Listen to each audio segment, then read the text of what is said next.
Kai Costume with the Athletes section. Today we have a special guest who plays on a women's basketball team for Vanderbilt, and I'll let her introduce herself. Hi guys, my name's Jada Brown. I'm super excited to be on the podcast. Thank you for having me. Yay, of course. Thanks for being here. I'm super excited. When I saw your profile, I was like, oh yeah, we have to get her on here. Well, I'm honored. Thank you. Yeah, of course. Thank you. So Jaden is from, I don't know if I'm saying this right, Bentonville, yes. Bentonville, Arkansas, and she's a junior guard for the Commodores. So yay, let's get into it. First, I like to start people off with their beginning of their basketball journey or any sport journey. But first, I want to talk about the big wins that you guys have been having so far in football. How does that feel as a student, being down there and seeing them accomplish so many great things already this year? It's really exciting. It's a fun time to be on campus just because the spirits are high. The whole city believes in the football team, and it's a long time coming. So we're just really excited for their program and for me to be here at this time. Like, it's just such a fun time. Yeah, I bet for sure. Like, when I saw the atmosphere, I was like, oh, that's so exciting. And when y'all beat Alabama, we just got beat by Alabama a week or two before that. So we was like, I'm a Georgia Bulldog. Okay. So me seeing that, I was like, oh, we're allies. No, yeah. We're with y'all. Everyone against Bama. Yes, everybody against Bama. Yes. It's like a little friendly rivalry, a little friendly competition. Never hurted anybody. Right. So I do want to get into your basketball journey, though. So how did it all start for you? What made you choose basketball and stick with it? So I started playing basketball super young, like probably about first grade. And my parents had us, me and my siblings, in a lot of sports growing up just because they wanted us to experience different things, make friends. But they kind of gave us our own autonomy to like pick what we wanted to do and what we enjoyed doing, what we leaned into more. And for me, that was basketball. I would say I did basketball and soccer like recreationally when I was younger, but I liked basketball more because you can score more than you do in soccer. And so I just stuck with basketball, and I was like, okay, I'm pretty good at it. And you just move from level to level once you outgrow the last, and here I am. Yeah, nice. And did you always play the guard position, or did you kind of switch between different positions? No, I've always been a guard. I've always been like one of the smaller ones on my team, so it's kind of inevitable. But like being this size, like you're quicker. You probably can handle the ball better. You're maybe a better shooter, so it worked out. Yeah, for sure. Do you have a favorite WNBA player, or do you watch the WNBA at all? That kind of inspires you? Yeah, I probably don't watch it as much as I should, to be honest. I don't watch a lot of TV especially since being in college, like I don't have a lot of free time for anything. So I kind of have to like be very diligent about my free time. I would say my favorite WNBA player to watch is Kelsey Plum.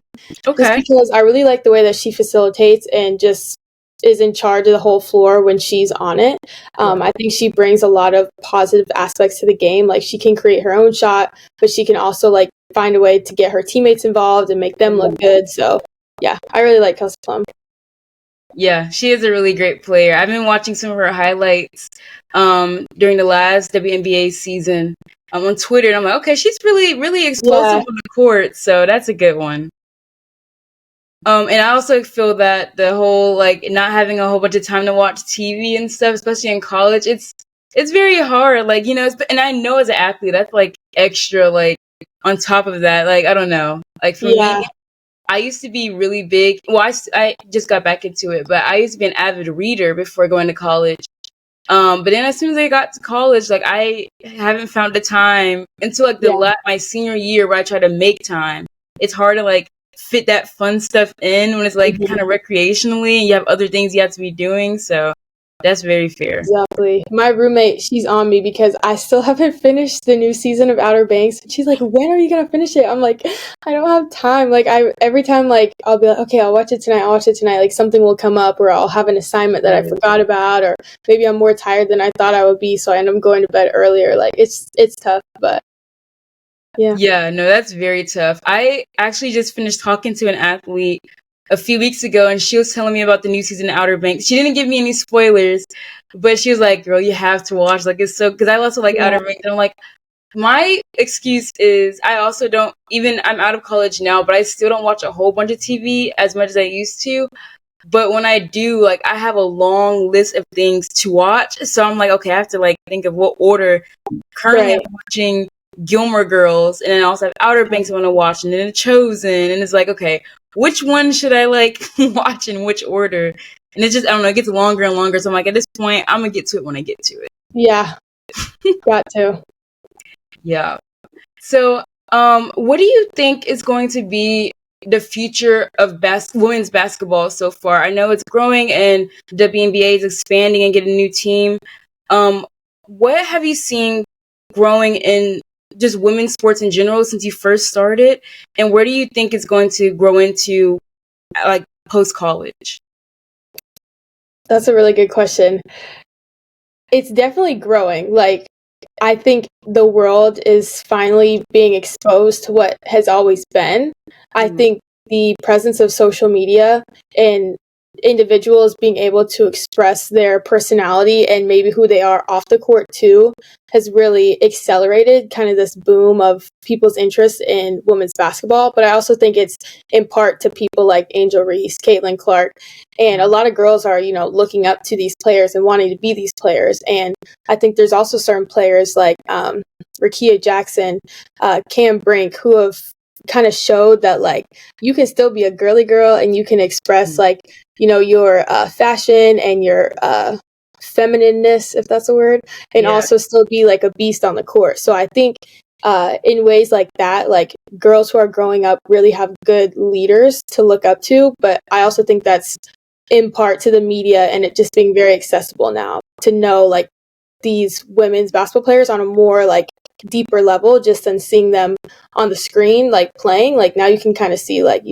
their personalities through their social media or TikTok or YouTube channels, stuff like that, podcasts. So yeah, 100% agreed. I definitely agree with that. And I also, well, I mean, that's how I find a lot of my like athletes I like to talk to just on social media, kind of like you said, seeing their personality shine and seeing like who they are off the court. It kind of gives you glimpses of that, whether it's a day in the life or a haul or just a story time. It's like, okay, these are pretty cool. Get ready with me. So yeah, I like that a lot. I like that it's kind of growing into that where you kind of getting to feel like you know these players, and so when you're watching them on the court, you can, if you already connect with them on the athletic level, you can also connect with them off the court as well. So I think that's pretty neat.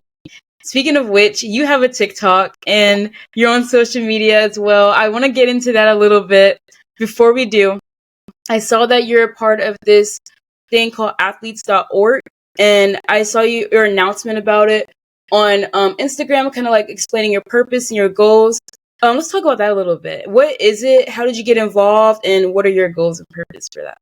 Yeah, athletes.org is a really cool organization started by a couple people, and now it's really grown into something that's benefiting student athletes in ways that, a lot of people can't see. How did I get connected with them? Kyle, he works for athletes.org. He reached out to me through social media. I think it was probably either this past spring or summer, and he kind of just explained to me what it was and why it's important and why he, was looking for me to be an ambassador for it on my campus and also just spread the news to, other student athletes that I know on other campuses, because it's a very tight network when it comes to like who student athletes know, on different campuses. Yeah. But essentially what it is all they're trying to do is give resources to student athletes that are additional to what is provided to us by our university. They'll also collect a lot of data and try to put that together to present to the NCAA or maybe specific conferences or universities to just enhance the student athlete experience. And so there's like mentorship opportunity. They host like webinars and Zoom sessions about certain topics like NIL, personal branding, mental health. Like there's a lot to it, but essentially I explain it to people as it's only helping us just have a better experience, if that makes sense. I like that. Yeah, I can see that, because even when you was talking about how you just wanted to kind of connect with people and let them see you through your social media and everything. That kind of went back to like what we were talking about, but just having it for a bigger purpose, and then also just showing other athletes like, okay, you could be a part of this too and learn more and grow and expand. So I like that. That's pretty cool. So how did you start with your social media, specifically TikTok, and what are you trying to portray through your videos for people watching? Yeah, so I have been on TikTok since it started, getting popular in like 2019 maybe, but I never posted any videos. I was just like a watcher, a scroller on TikTok. And then this past May, I went to the Black Student Athlete Summit, and it was hosted by University of Southern California in LA. And I had gone the year before also, but this was my second year, and the summit itself is really fun. You meet a lot of people. You're around a lot of like-minded people, a lot of people who look like you. So it's a really cool experience, but you're also gaining a ton of knowledge from industry leaders and just people who have been successful and know what they're talking about when it comes to a lot of different topics. And so I sat in a breakout session that was about, and it was funny, I wasn't even going to go in. I was just going to support my friend because she wanted to go into this breakout room, but I didn't really care to be in there, but I was like, I don't want her to go in alone. But the topic of the breakout session was personal branding. And they were talking about what it means to post on social media and like the benefits that you can gain from it, how you can monetize off of it, how you don't realize that your experience as a student athlete is very unique, and a lot of people want to see that. And so it was kind of one of those things where they were pushing us to be like, well, why not? Like, what's the worst that could happen? Like, you can only benefit from this, and like, you're going to help other people sharing your story. You're unique. Your story's, unique. And so I was like, okay, like, I could probably post a few TikToks. Like, that might keep me busy over the summer, because summer is pretty not busy for basketball, because we don't have a lot of hours a week that we're allowed to practice. So a lot of free time. So I was like, okay, maybe this is a good hobby I can get into. I can let my creative juices flow, maybe help a few people along the way with, advice or questions that they might have, or maybe just to put a smile on their face when they watch my videos. So I started posting this summer, and I would post like maybe once a day, once every other day. And it started out mainly just being like recruiting advice or just things that you should know, just because I felt like I had a lot of experience going through the recruiting process myself. And so I just wanted to share what I learned based off of my experience and hopefully help other, high school, middle school kids who want to be where I'm at one day. So that's how it kind of started. But then I also started mixing in some like day in my life, or what I eat in a day, or what I spend in a week, just like things that are mundane to me, but people were really starting to like it. So I stayed consistent with that, and my engagement was steady. But then I posted a video doing a surprise sleepover at our coach's house. Yes, I wanted to touch on that. I'm glad you brought that up. That's when my engagement like really skyrocketed. So I would say I was posting the whole summer, June and July, and I probably was at about between 1,000 and 2,000 followers. But then after I posted the sleepover video, I just started like growing exponentially, and it hasn't really slowed down. But I tried to stay consistent with my content and like just show different aspects of being in season, or I showed a lot of things like that we did preseason. But yeah, that's kind of where I'm at right now. Yeah, that's really neat, because it's like you never know what one video, like which video is going to be the one that kind of like brings you further. It's like I just posted TikTok for fun, and it's like sometimes I'm like, oh, this is going to be the one here, and it's never that one. Yeah.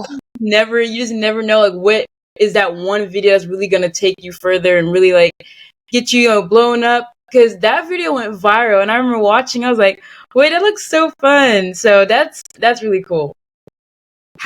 Whose idea was it to have that sleepover, and how was that whole night? Like, how did everything go, and just the whole conversation leading up to that and through that?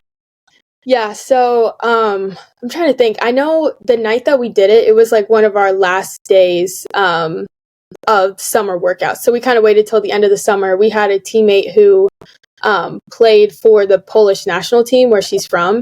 And so she missed basically the whole summer. So we knew we wanted to wait for her to get back to campus so that she could be included in it. But we had talked about it like at the beginning of the summer.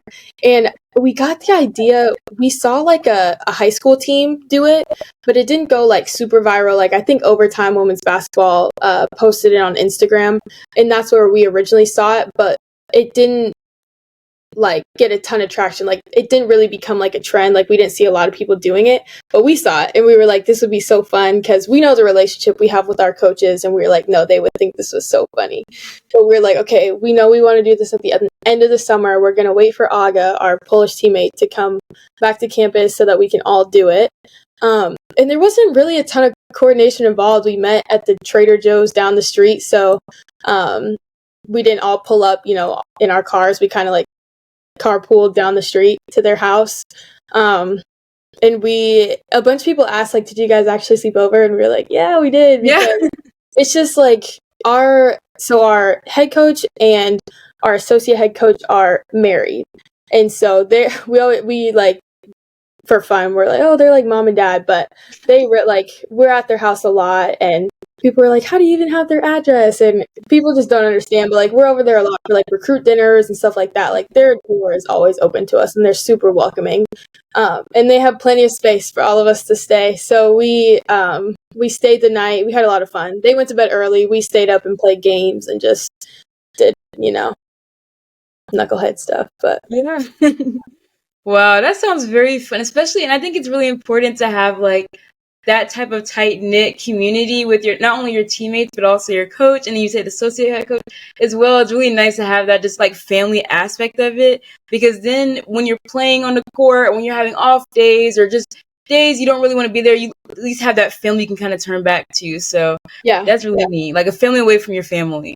Yeah, it's hard to describe, especially to people who are on the outside, because a lot of people are like, oh, that's weird. No, I don't think people realize like how much time when you're on a college basketball team you spend with your teammates and your coaches. Like sometimes you get sick of them to like at a certain point in the season because you see each other all the time. But like that brings you really close together and like makes you feel like a true family. So we didn't even like think twice about it. So wow. That's very special, very unique as well. Did it always seem like a family or like a family oriented style before you got recruited there, or did you kind of like notice that after your first year experience? I mean, the thing with recruiting is every school tells you that it feels like a family. Right. Because what else are you supposed to say? So Right. there's no way to really know before you get there. Is it really how it is, or is that just kind of what they want me to believe? So you kind of just have to like go with gut instinct, once you take your visit and you spend time with, the team and the coaches before you commit. And it just kind of has to be like an instinct, like this feels right, this doesn't feel right. And it felt right with me from the beginning. And that stayed consistent since I've been here. And this is my third year here. So Wow. How was your recruitment process? What are some things you had to go through before you finally checked off those boxes and said, okay, I'm going to be a Commodore? And then also, what is your experience like, I guess, on a day-to-day basis, just being a student athlete there? okay, two loaded questions. The question about recruiting in my process could be a whole separate podcast. But so originally I was committed to Rice University. I committed October of my junior year. And then a few months later, April of my junior year, they called me and told me that they were accepting the coaching staff opening at Washington in Seattle. And from there, I didn't hear from them again. It was weird. I won't air them out. But basically, we didn't speak after that, not because of me. But then the new coaching staff came into Rice, and I was like, well, I don't know, like, is this meant for me? Like, am I supposed to stay? Am I supposed to maybe look at other options? Mind you, this is like the summer going into my senior year. So this is my last summer I can play AAU and like be recruited. So I was like, I need to make a decision quick. And so ultimately I made the decision with my parents to decommit, which was like the biggest leap of faith that I've ever had to do, because I was like, I don't know, like, who's gonna want me, or if something good is gonna come out of this and I might end up stuck with no commitment anywhere, or maybe even to a school that I don't really love. But then I just worked really hard that summer, and I ended up playing well enough to where I got several options that I would have taken, and I chose Vandy. And as soon as Vandy offered, I knew I wanted to go to Vandy, just because I believed in their coaching staff. They had just come in the year before. That was their first year. Wait. No, they hadn't played a season yet. When they offered me, they were going into their first season, if that makes sense.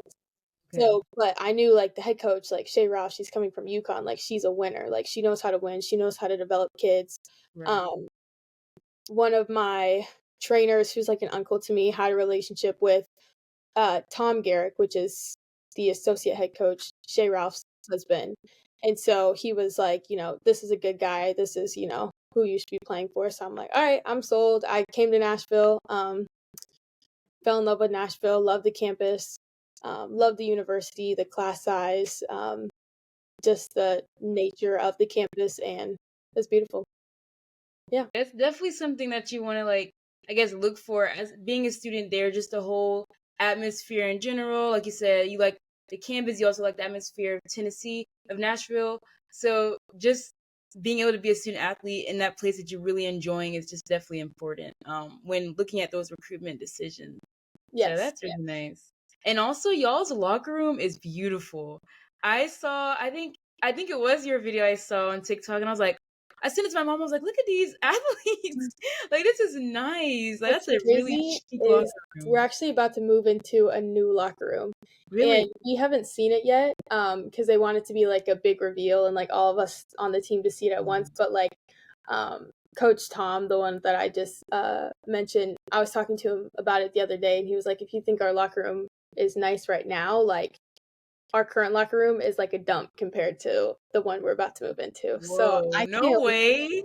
Like, I already have all of my like content ideas like picked out. Like, I can't wait to make TikToks about it.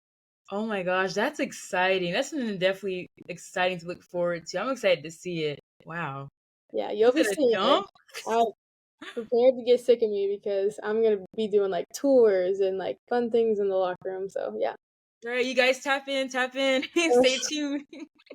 I love that. Wow, that's super exciting. So, I saw also that you're also in a relationship and it's long distance. How is that working for you guys? And how did you learn to make it work long distance? Also being a student athlete, just how is that working for? What advice do you have for people who are also going through that same thing? Starting with advice, if you don't love the person, don't do it.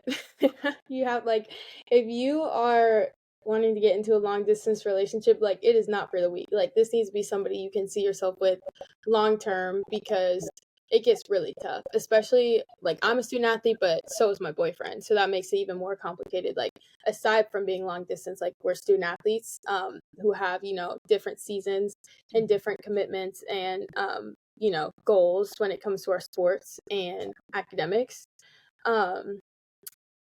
What we are fortunate of is that we're only 4 hours away, so it's a quick like car ride, or at least it feels quick, back and forth whenever we can. And we see each other the most in the summer, because that's when we're both the most available and we have weekends off. But this is like right around this time of the year when we're both in season. This is like when we see each other the least. So I guess just we FaceTime a lot. We have learned to communicate and be open about what we want and what we feel, because if not, it's just not going to go well. So you just have to be honest and willing to compromise. And yeah, you just have to be understanding of each other and respectful of each other's time and wishes and stuff like that. Yeah, that's good advice for sure. What sport does he play? He plays football. Okay, nice. Oh yes, yeah, that's definitely a in season. I bet that's a lot to juggle, but that's good. Did you guys start dating like before college or? Yes, we started dating at the end of our junior year of high school. Okay. So we dated for like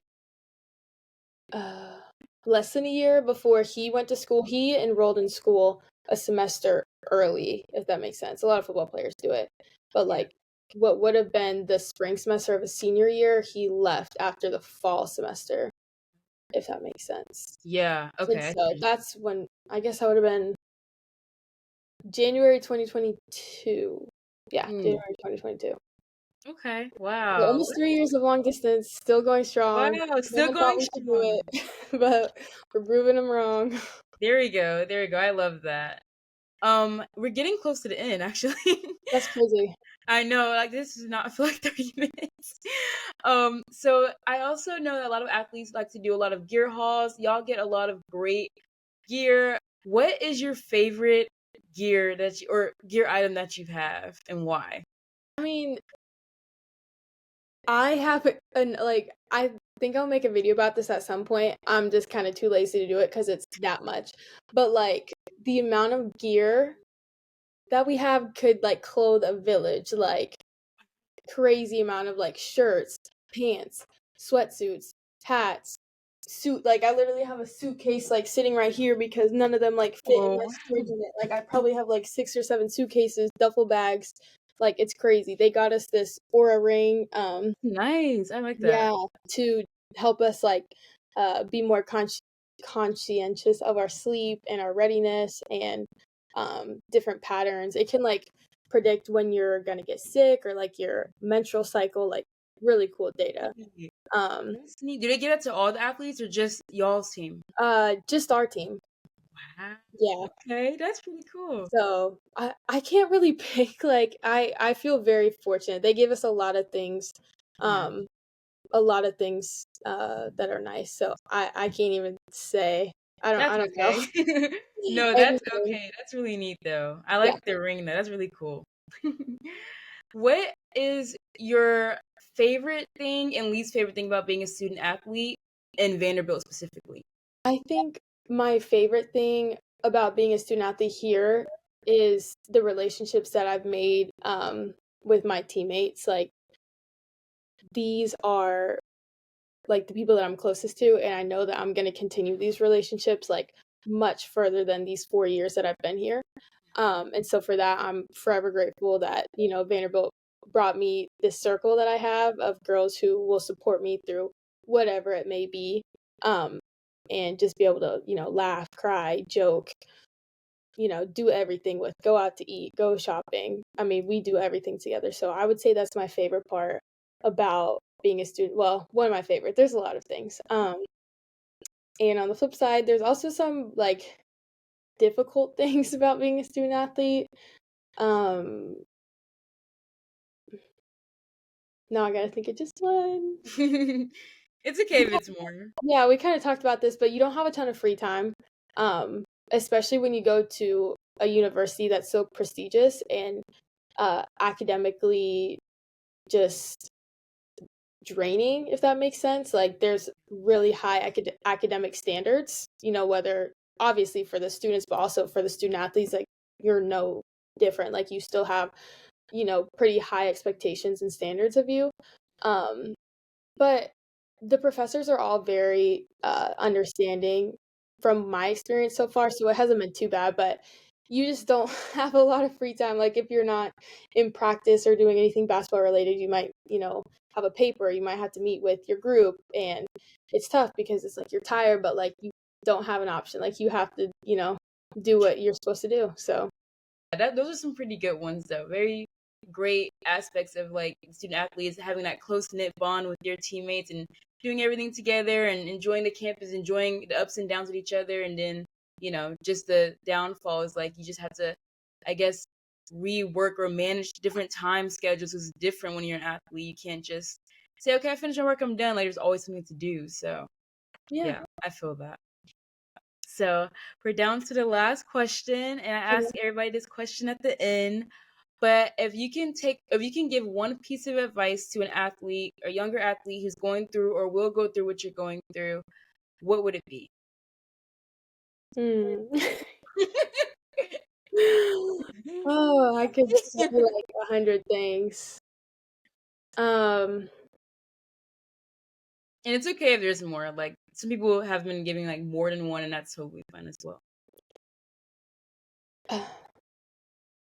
I would just say like stay the course. That sounds really simple, but it's not easy, especially whenever there's unforeseen, circumstances out of your control that you aren't able to predict, or maybe you can't even do anything about it.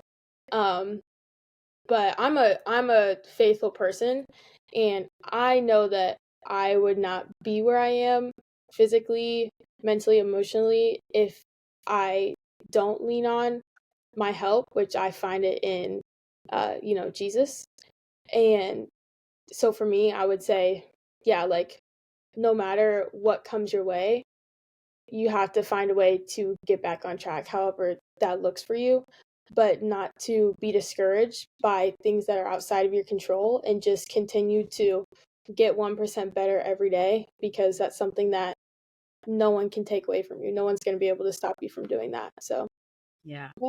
I like that. That's a great explanation too, because like you said, like it's not always going to go the way you plan.